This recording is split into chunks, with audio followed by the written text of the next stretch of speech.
Microscope ঘোলা কেনার কিছুদিনের মধ্যে অথবা দীর্ঘদিন ব্যবহারের ফলে দেখা যায় মাইক্রোস্কোপ ঝাপসা হয়ে গেছে। কি কি কারণে ঝাপসা হয় এবং কিভাবে এটা সমাধান করবেন, কন্টিনিউ করতে থাকুন। ভিডিওটি শেয়ার দিয়ে অলে রেখে দিন। অসংখ্য মাইক্রোস্কোপকে আবার পুনরায় নতুনের মতো করে নিতে পারবেন।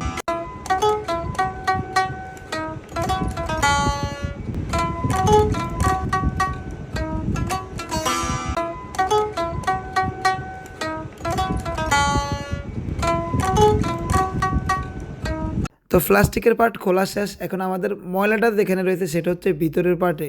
খুবই সেনসিটিভ একটা পার্ট, একেবারে ধীরে সুস্থ খুলবে ইনশাল্লাহ। দেখা যাচ্ছে ভিতরের পার্টের লেন্সের মধ্যে ময়লাটা রয়েছে। ইনশাল্লাহ আমরা খোলার পরে আরও ক্লিয়ারভাবে দেখতে পারবো যে আসলে ময়লাটা অ্যাকচুয়াল কোন জায়গায়। তো এখানে ভালোভাবে একটু লক্ষ্য করবেন, এই পার্টটা খুললেই আমরা লেন্সটা দেখতে পাচ্ছেন। এই মূলত এখানে বালুটা জমে, দেখতে পাচ্ছেন এখানে একটা তেলতেলা ভাব, লেন্সের মধ্যে একটা তেলতেলা ভাব, একেবারে ক্যামেরার লেন্স যেমন এমন একটা এই লেন্সটা গোলা হয়ে রয়েছে।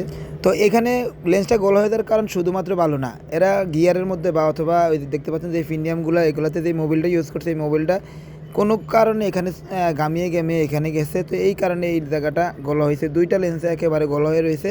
তো আমরা এটাকে এখন WD দিয়ে একেবারে সফট কাপড় দিয়ে আমরা খুবই আলতোভাবে এই লেন্সটা ক্লিন করে নিচ্ছি। দেখতে পাচ্ছেন একেবারে ক্লিন হয়ে আছে, যেটা পাশের লেন্সটা একেবারে গলা, দেখতে পাচ্ছেন এই লেন্সটা একেবারে ক্লিয়ার। তো দুইটা লেন্স আমরা ঠিক একইভাবে ক্লিন করে নিব। এটা খুবই সেনসিটিভ কাজ, খুবই ধীরে সুস্থে করবেন। তো আমার এই পেজের মধ্যে প্রতিনিয়ত আমি এই ধরনের ইম্পর্টেন্ট ভিডিওগুলো দিয়ে থাকি। যদি ভালো লাগে পেজটা ফলো করে দেবেন। আর এই ভিডিওটি ভালো লাগলে অবশ্যই ভিডিওটি শেয়ার দিয়ে অলে রেখে দিতে পারেন, অনেক বাইরের উপকার হবে। তো দেখতে পাচ্ছেন একেবারে চকচকা পকপকা। তো যেই ভাই এই কাজটা করেছেন তিনি আর কেউ নয়, সাগর ভাই। ওনাকে বিশেষ বিমানে করে বরিশাল থেকে নেওয়া আসা হয়েছে। আর এখানে আমার ভূমিকা ছিল শুধুমাত্র ক্যামেরা ধরা আর আগায় জোগায় দেওয়া। ভিডিওটি ভালো লাগলে অবশ্যই আবার বলতেছি শেয়ার করে দেবেন, অনেক বাইরের উপকার হবে। আর সাগর ভাইয়ের জন্য দোয়া চাই।